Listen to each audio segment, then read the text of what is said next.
بسم اللہ الرحمن الرحیم۔ حضرت ابو درداء رضی اللہ تعالی عنہ سے روایت، رسول اللہ صلی اللہ تعالی علیہ وسلم نے ارشاد فرمایا، جو کوئی دین سے متعلق 40 احادیثیں یاد کرے اور میری امت کے لوگوں تک پہنچائے، اللہ تعالیٰ اس کو فقہاء کے گروہ میں اٹھائے گا اور قیامت کے دن میں اس کی شفاعت کروں گا اور اس کی ایمان کی اطاعت کی گواہی دوں گا۔ حضرت عثمان غنی رضی اللہ تعالی عنہ سے روایت ہے،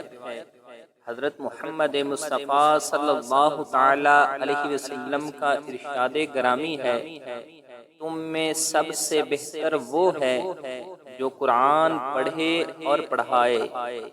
حضرت ابو بکر صدیق رضی اللہ تعالی عنہ سے روایت ہے، حضور نبی کریم صلی اللہ تعالی علیہ وسلم نے ارشاد فرمایا کہ عالم دین بنو یا طالب علم بنو یا عالم دین کی بات سننے والا بنو یا ان سے محبت کرنے والا بنو، اور پانچواں مت بنو کہ ہلاک ہو جاؤ۔ حضرت ابو ایوب انصاری رضی اللہ تعالی عنہ سے روایت ہے، رسول اللہ صلی اللہ تعالی علیہ وسلم نے ارشاد فرمایا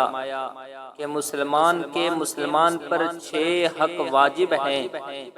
اگر کوئی مسلمان ان میں سے کوئی ایک چیز چھوڑے تو اپنے بھائی کا حق ترک کرے گا جو اس کے لیے اس پر واجب و ضروری تھا۔ نمبر 1، ملاقات کے وقت اسے سلام کرے، جب وہ دعوت کرے تو قبول کرے، یا جب وہ پکارے تو جواب دے، جب اسے چھینک آئے تو یہ اسے یرحمک اللہ کہہ کر جواب دے، بیمار پڑے تو اسے پوچھنے جائے، اس کی موت میں حاضر ہو، اگر نصیحت چاہے تو نصیحت کرے۔ نبی کریم صلی اللہ تعالی علیہ وسلم نے فرمایا کہ جب بندے کا دل خوف الہی سے کانپتا ہے تو اس کے گناہ اسے ایسے جھڑ جاتے ہیں جیسے درخت سے اس کے پتے جھڑتے ہیں۔ نبی رحمت صلی اللہ تعالی علیہ وسلم نے ارشاد فرمایا کہ جس بندے نے کسی مومن کی دنیاوی مصیبت میں مدد کی اور اس کی تکلیف کو دور کر دیا تو اللہ تعالیٰ قیامت میں اس کی مصیبت دور فرمائے گا، اور جس نے کسی تنگ دست نادر فقیر کے لیے آسانی مہیا کی، مولا تعالیٰ دنیا و آخرت میں اس کو آسانی و سہولت فراہم کرے گا، اور جس نے کسی مسلمان کا پردہ رکھا اللہ تعالیٰ قیامت